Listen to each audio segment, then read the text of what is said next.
For In the News TV Daily, Cowboy held on a $1.2 million bail, and he's currently locked up in LA. Jay Stone drops his debut album, which has a song with the fallen rapper on it. Now everyone's loving it on social media and on YouTube. Plus, Wack100 goes on Adam 22's podcast to speak about his statements and still doesn't apologize. But for some reason, he made sense with this situation, and his explanation made sense to me. And I wonder if you guys will agree with me as well. Now, plus we have an inside picture of the rapper after leaving the Hire video. And in the picture, you can show or you can see that he's fully secured up with bodyguards all around him. Now, we have tons of information in this video.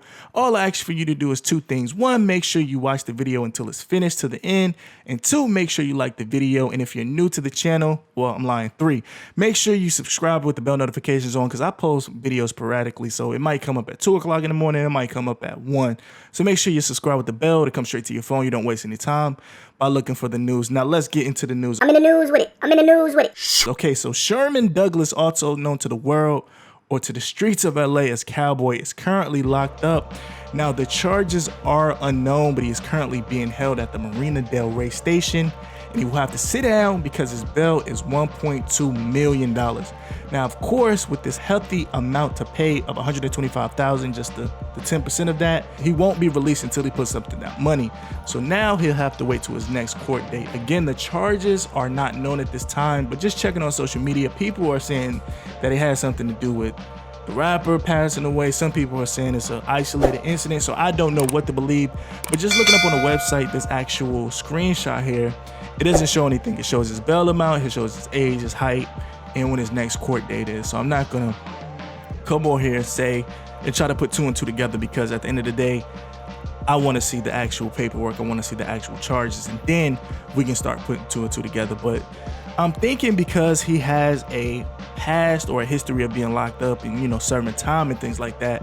And I'm not from LA, so maybe that's the reason why his bail is so high. Now, other states, maybe the bail is high because of the type of charge that they're charged with, but it might be LA, it might be different because, you know, the cost of living there is higher, so maybe putting up a house and things like that probably would equate to around 1.2. I'm just guessing. But once I find out, I'll definitely let you guys know. But yeah, the next court date is November 20th, 2019. Soon as it goes through, I'm gonna definitely let you know what happened with the case, or, you know, what's going on with it, because he is a key point into the whole situation. So I'll keep you guys updated with that. Okay, so another person that is a part of the situation is Jay Stone from All Money In, No Money Out.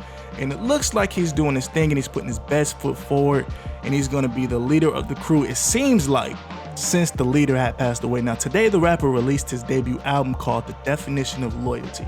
Now, this is a funny thing because usually when people drop albums, it's usually Thursday night going into Friday, but it seems like he dropped it, Tuesday going into Wednesday. So I'm not particularly sure why he dropped it. I guess because he's independent, he can drop it whenever he wants. But just looking on his social media and on his YouTube, a lot of people are downloading it, listening to it, because he's number 2 right now on album sales, right after Kanye West. So that's definitely a good thing to see now after a rapper being independent, and just, he's gonna get all of that money back at the end of the day. So that's great to see. A lot of people are opposed to it because they're saying, you're getting it because of the clout of another person's name.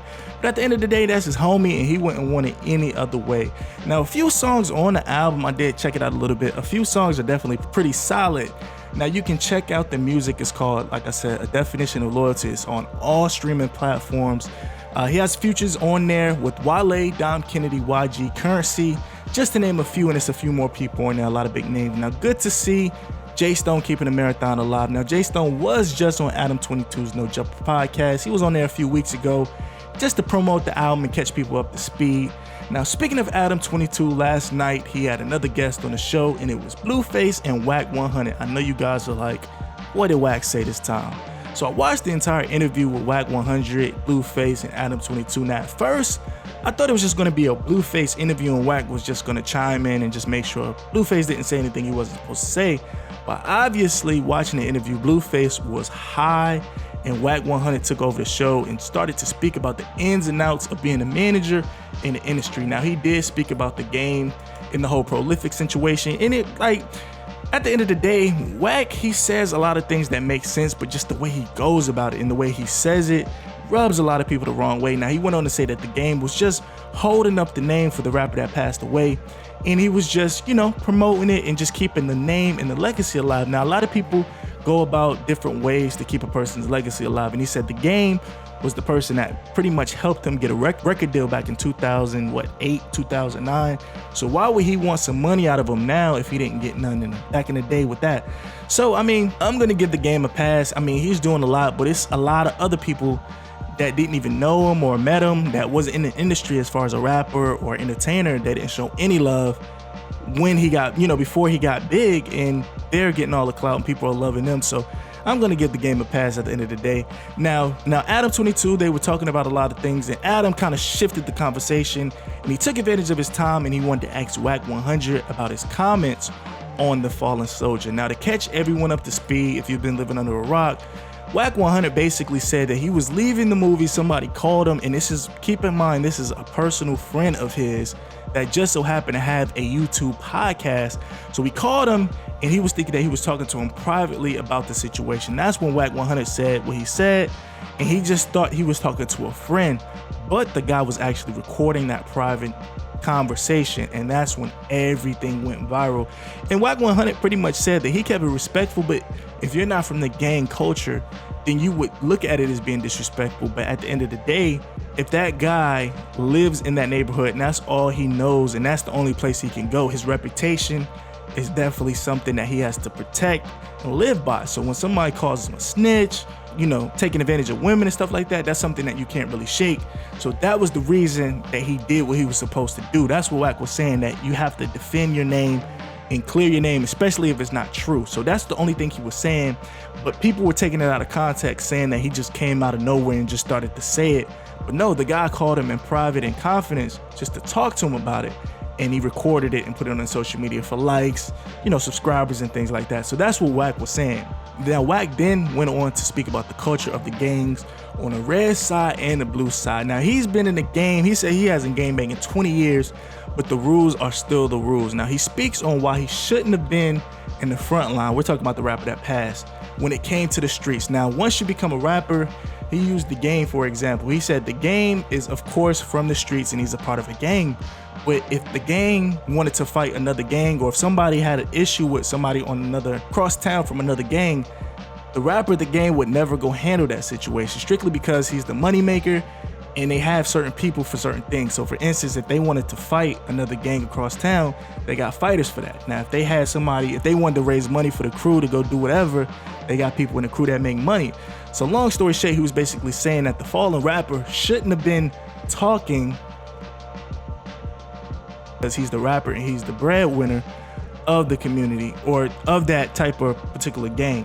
For example, he's basically saying that a few types of guys, and just for example, he was saying Eric known to be the shooter. He wasn't the fighter, he wasn't the money maker. So all he knew how to do was that. So once he tried his name, that's the only way he knew how to settle the differences, was to be. Now Wack goes on to say that this whole situation went around 4 to 5 minutes from the argument to him coming back.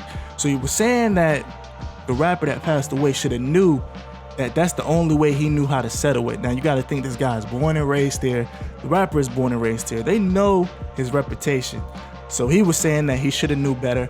Now, me personally, it made more sense now that he explained it to me, because like I said, I'm not from the streets, and most of you guys that's watching this video are not in a gang or been in a gang, so you don't really know the politics or the culture. The cultures are completely different. So he was saying that he should have knew better to put himself in that situation. They could have had an argument and he could have left right away, but for him to stay around, it was just kind of, it didn't seem right, or he wasn't following that protocol, especially for the rapper to be in that type of life before he became a rapper, if you get what I'm saying.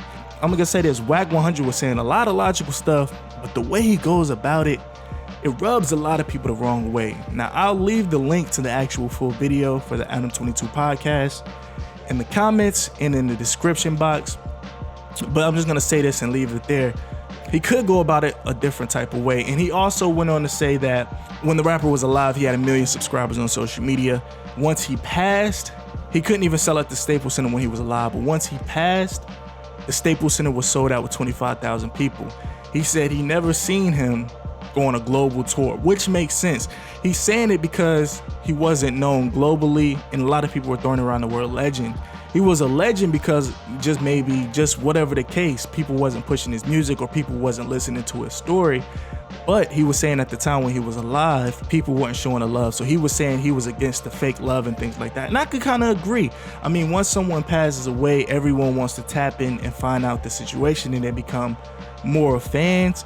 It is what it is at the end of the day. You can't really tell people when and where to support people at the end of the day. So he shouldn't have said that. I mean, what do you guys think? Now, make sure if you're listening to this video, if you're watching this video, make sure you comment below on how you feel about Wack. A thumbs up or a thumbs down is really not gonna sway people's opinion. Get in the comments and let me know how you feel about it. And if you don't have an account, like I said, create one, and we can talk about it. I'll go back and forth and I'll reply to certain people on my other videos. Okay, so I want to give you guys the last but not least news clip of this actual situation. Now I want to show you guys the picture. This is actually from the higher video. You can see he got the same clothes on. Now, according to my sources, someone sent this to my email, and this is a picture of the rapper right after the video shoot, and it's him and his team, and they're getting food. It looks like at a vegan spot or a healthy spot. Now, according to the person on the scene that sent me this picture, he is heavily guarded with security, and when his team actually left right before getting their food for unknown reasons. Now check out this picture. It's a real rare picture. Yeah, man, that's a lot. It's just so much going on to the story, and it's just coming out slowly but surely. People getting locked up, even though honestly, I don't even think that him being locked up, I'm talking about Cowboy, has anything to do with the situation. But yeah, man, let's talk about this in the comments. Make sure you like the video, and if you got to the end of this video, man, thanks so much for spending your time with me. Let's get in the comments. Tell me how you feel about the video. How do you feel about Wack? How do you feel about Jay Stone's album? How do you feel about Blueface being high for a point interview like that? And if you don't have a YouTube account, man, just sign up. It's really quick and easy. Thanks so much again to the end of the video. Again, like the video, discoverability of the video, and your comment below is strictly to tell me how you feel and tell everyone else how you feel. I'll catch you guys on the next video. I have something up for you tomorrow. I'm in the news with it.